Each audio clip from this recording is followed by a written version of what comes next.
Ndërtimi I mundshëm I data qendrave në vend ka ndezur një debat të ri në skenën politike. LSDM-ja opozitare kërkon transparencë nga qeveria dhe paralajmëron për rrezikun që sipas saj projektet e tilla mund ta paraqesin për ujin dhe energjinë elektrike. Ata kërkojnë që qeveria të bëjë publike detajet e negociatave me investitorët potencial. Nga partia opozitare thonë se nuk janë kundër investimeve që sjellin vende pune dhe teknologji të reja, por kërkojnë të dihet se kush janë investitorët, çfarë kushte ofron shteti dhe sa ujë e energji do të konsumojnë data qendrat.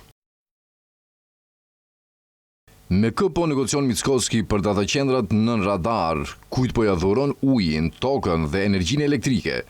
Mickoski nuk tregon se sa energji elektrike dhe sa ujë do të konsumojnë data qendrat. Maqedonia nuk ka burime për eksperimente pas dyerve të mbyllura, sidomos jo me ujin. Në një shtet ku qytetarët tashmë përballen me probleme me furnizimin me ujë, lumenj të ndotur dhe raste helmimi në Kosivar, pushteti planifikon konsumator gjigant të ujit, pa publikuar analizat bazë. Ndërkaq nga VMRO dhe FMNE-ja akuzojnë LSDM-n për përhapje paniku dhe thonë se investimet në këtë sektor mund të sjellin zhvillim dhe modernizim. Kryeministri Hristian Mickoski theksoi se si politikan, ashtu edhe si profesor dhe si inxhinier, qëndron pas ndërtimit të një industrie të re dhe se qeveria do të marrë përsipër rrezikun institucional. Kjo është një demokraci tregu dhe një shoqëri tregu. Energjia elektrike do të paguhet nga ai që konsumon me një çmim të rënd dakord në tregun e lirë. Se përket ftohjes, promovon mesazhe që janë 20 vjeçare dhe sot ekzistojnë teknologji moderne krejtësisht ndryshme në varësi të qëllimit të këtyre qendrave të dhënave. Tashmë kemi një qendër dytësore të dhënave në rajonin e Prilepit, të ashtu quajturën qendër të dhënash për rikuperim.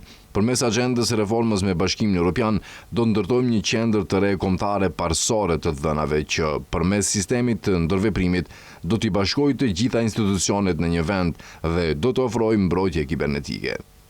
Data qendrat janë objekte të mëdha të mbushura me server dhe pajisje informatike, ku ruhen dhe përpunohen sasi të mëdha të dhënave. Ato janë baza e shumë shërbimeve që përdorim çdo ditë, nga platformat online dhe shërbimet cloud deri te sistemet bankare dhe shërbimet digjitale. Serverët punojnë në mënyrë të vazhdueshme dhe prodhojnë shumë nxehtësi, ndaj data qendrat kanë nevojë për sisteme të fuqishme ftojeje dhe furnizim të qëndrueshëm me energji elektrike.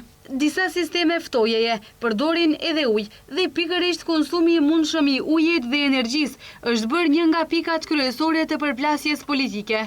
Nga njëra anë janë argumentet e qeverisë për investime, teknologji dhe zhvillim ekonomik, ndërsa nga ana tjetër pyetjet e opozitës për ndikimin mbi burimet ujore, energjinë elektrike, mjedisin, përfitimin konkret dhe koston që do ta kenë ato për qytetarët.